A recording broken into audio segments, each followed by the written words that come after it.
AI 101, Understanding the Basics of Artificial Intelligence. Welcome to AI 101. I'm Kareem Mays, and today we're diving into the fascinating world of artificial intelligence.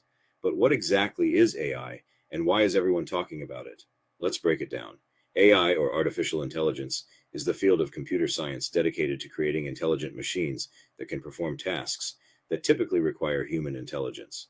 These tasks include learning, problem solving, understanding natural language, recognizing patterns. Now, you might be thinking, that sounds like science fiction, but AI is already a big part of our daily lives. Let's look at some examples.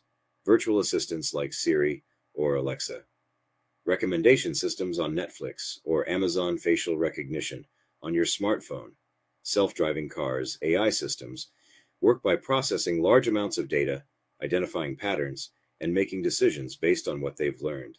This process is called machine learning, which is a subset of AI. There are three main types of AI. Narrow AI, designed for a specific task, like playing chess. General AI, capable of performing any intellectual task that a human can. Super AI, surpasses human intelligence and ability. Currently, all AI systems we use are narrow AI. General and super AI are still theoretical concepts. Now, let's quickly touch on some key AI concepts. Neural networks, systems modeled after the human brain. Deep learning, a subset of machine learning that uses multiple layers of neural networks. Natural language processing, enables machines to understand and generate human language. AI has the potential to revolutionize industries like healthcare, finance, and transportation, but it also raises important ethical questions about privacy, job displacement, and decision making.